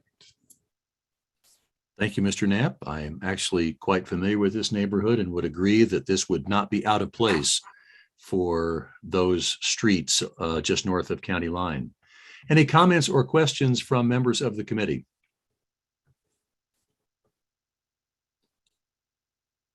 Seeing none, is there a motion on this application? Move to approve as submitted, Commissioner Ramirez, District 3. Commissioner Thank- Townsend, second. Thank you so much. There's a motion and a second to approve as submitted. I would ask if there's anyone who's in attendance who'd like to offer public comment on this particular application. I don't see any hands going up. And so with a motion and a second, I'll ask for a roll call, please. Roll call, Ramirez, Aye. Johnson, Aye. Townsend, Aye. Burroughs, Bynum, Aye. McKiernan. Aye. Thank you. That takes us to 1A7, an application by the Village Initiative. Yes, so this is for 3 transitional housing houses at 364 North 29th Street, 3050 North 27th Street, and 2278 Lathrop Avenue. The whole area is zoned R1B. The building details are there's going to be 5 beds and 3 baths. This does not match the picture provided that has 6 bedrooms, but it will have 5 bedrooms. They plan to start in 2022 and complete in 2023. They will need a building permit and a proof of funds to cover the building estimate. The recommendation from staff is that it's more of like education thing is 6+ unrelated people living in a home would require a special use permit, but because this is 5 bedrooms, this would not require a special use permit. The Land Bank Advisory Board had comments that school children walk to school in the area. How will the neighbors be affected? And they are requesting a meeting with area churches and neighborhood groups. I have, after the Land Bank Advisory Board, I was provided a list of 5 contacts in the neighborhood that the Village Initiative should contact. I have provided that list. And I believe they've contacted 1 out of 5 on that list, or they've tried to contact them, but only contacted 1. All right. Thank you, Mr. Knapp.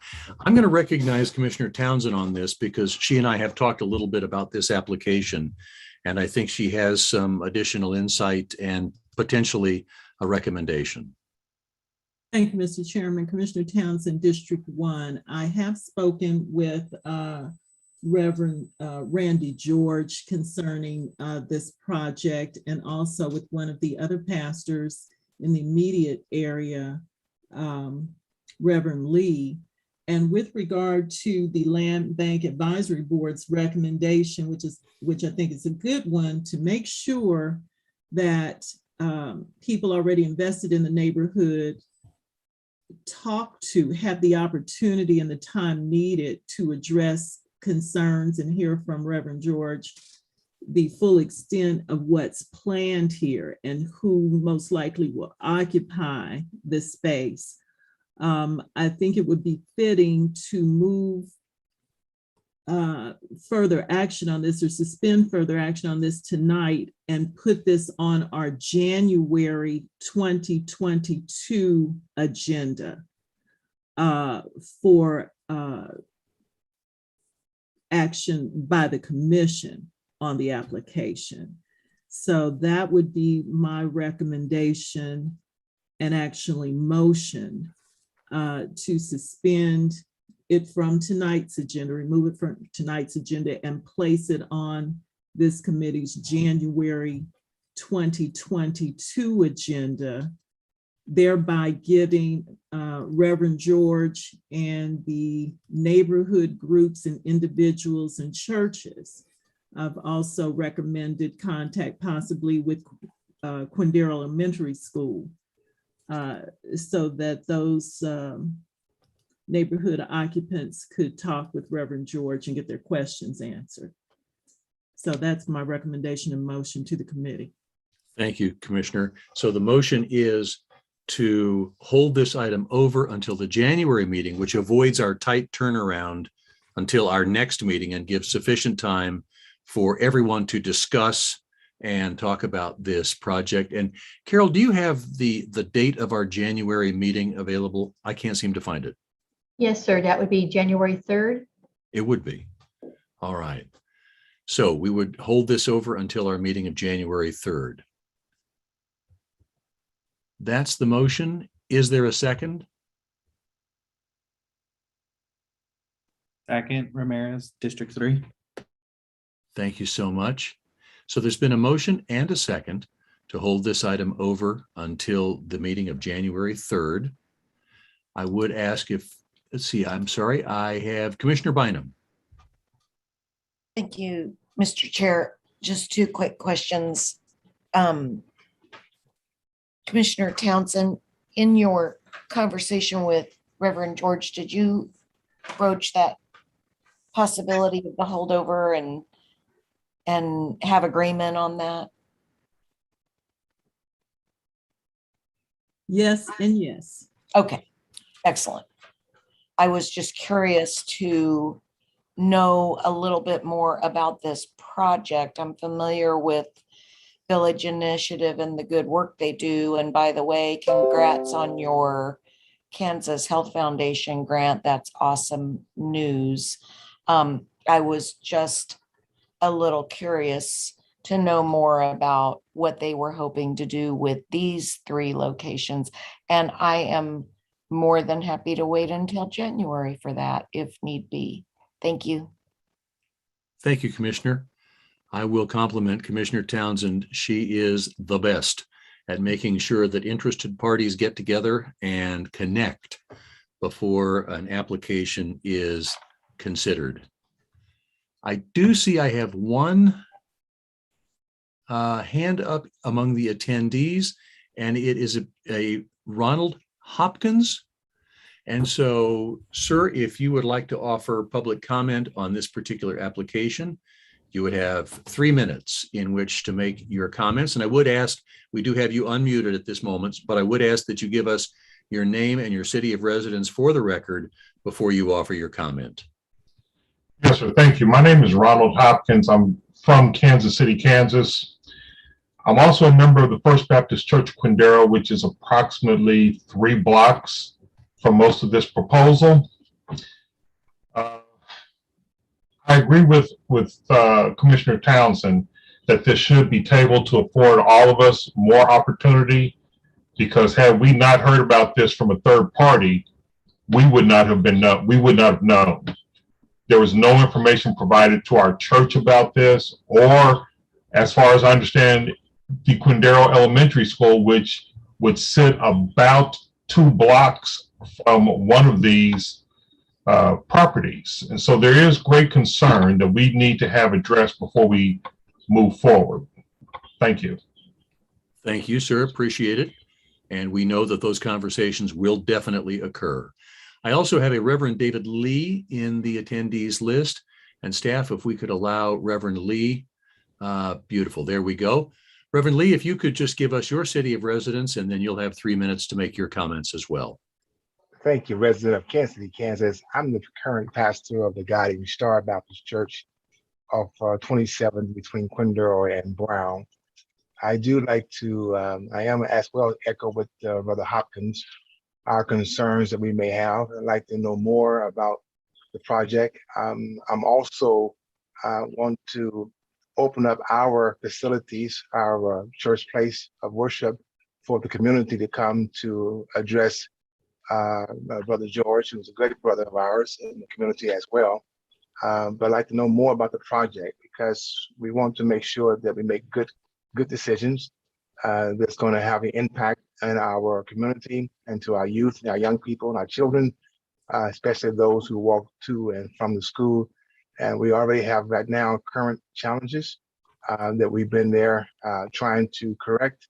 I've been pastoring at this church for 25 years, do understand the community and understand the neighborhood. And so thank you for giving us a chance to speak just for a few moments, but and thank you, Commissioner Townsend, for facilitating and reaching out so that we can set this off until January.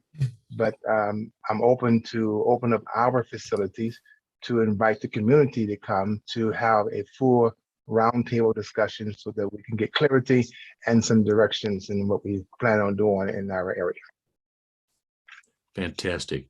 Thank you, Reverend Lee, for those comments. We appreciate you attending, and we appreciate your offer as well. So with that, I don't see any more hands up. We have a motion and a second to table this item until our meeting of January 3rd. Roll call, please. Roll call. Ramirez, Aye. Johnson, Aye. Townsend, Aye. Bynum, Aye. McKiernan. Aye. Thank you, committee. We have now finished item number 1. We move to item number 2, which is requests for property transfers. And we have, property transfers and 1 yard extension request. So we'll take item C1 and then we'll take item D1. Mr. Knapp? Yes, so this request is for a park. It's at 35-2, 35-4, 35-8 South Valley Street. They currently own 1251 Ray Avenue, and they want to get the 3 land bank lots and make a park out of them. Here's the pictures that were provided for like the vision of what they plan the park to look like. It has a movie screen, like a stage, a waterfall, walking trails.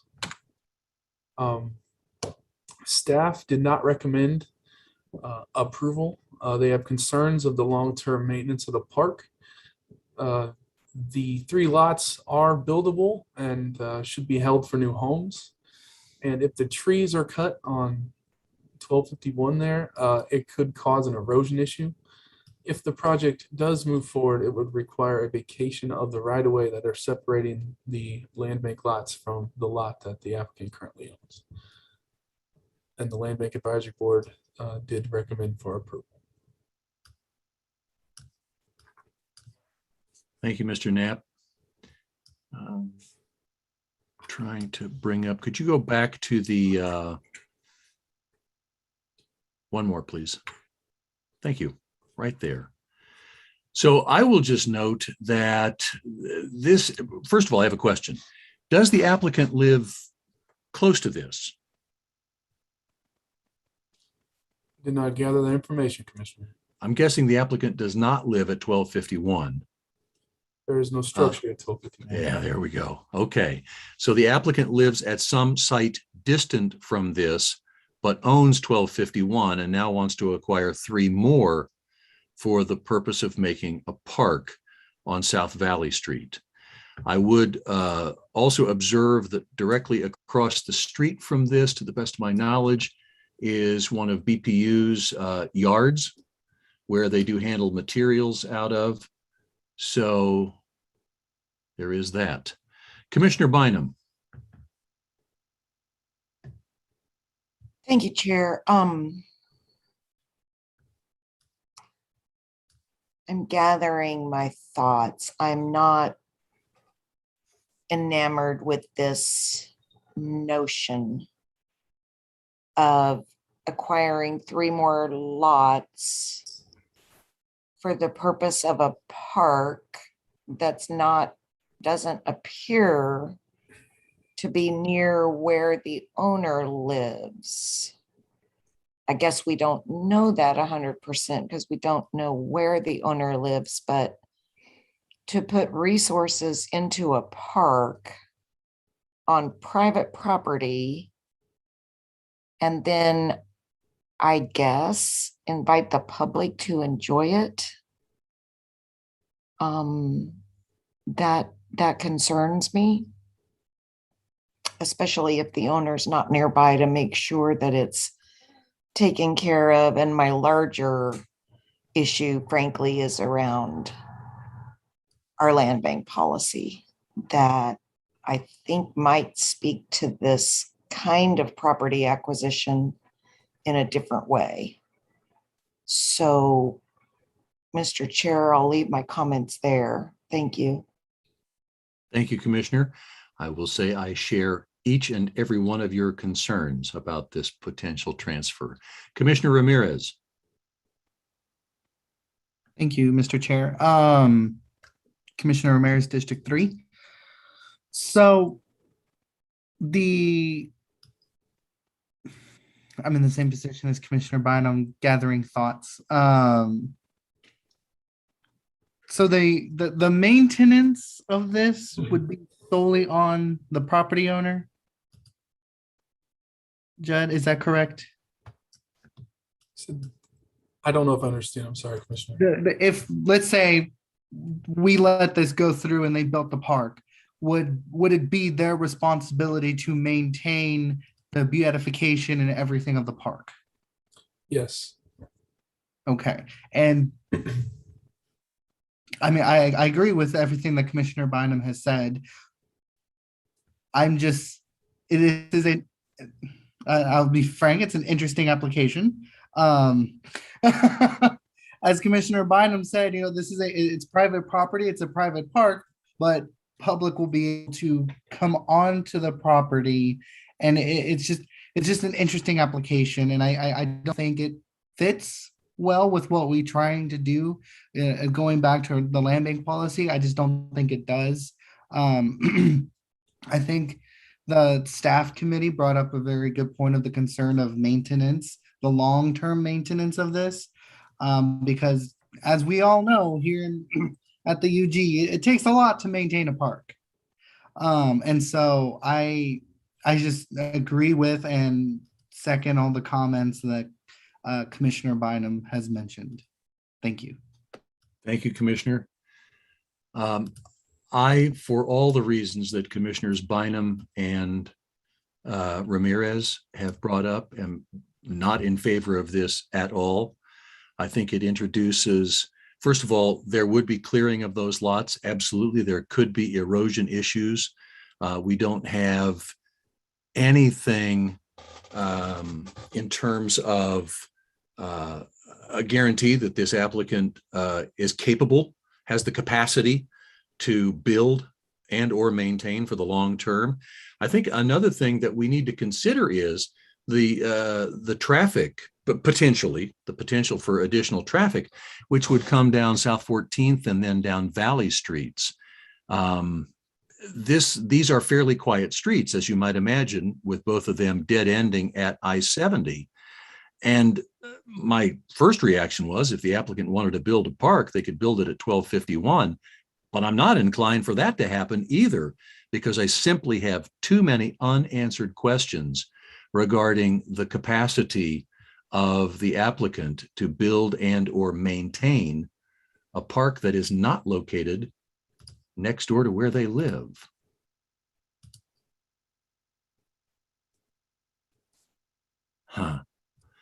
Mr. Knapp, a quick look in dot maps here would suggest that the applicants don't live anywhere around here. No, nowhere close. So if other members of the committee have any other comments or questions regarding this application, I certainly would encourage them, but I am not inclined to move this forward. Johnson moved to deny. Thank you. There's been a motion to deny this request as submitted. Ramirez, second. Thank you. There's been a motion and a second to deny the request as submitted. Roll call, please. Roll call, Ramirez, Aye. Johnson, Aye. Townsend, Aye. Bynum, Aye. McKiernan. Aye. Thank you, Mr. Knapp. Our final item, D1. Final item is at 819 South Valley Street. It's for a yard extension request to add to their current yard at 811 South Valley Street.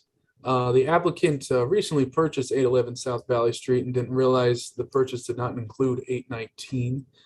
I did do some research from, as you see from the picture, there's a fence on 819, and I did some aerial view research, and I estimated it was built around 2010.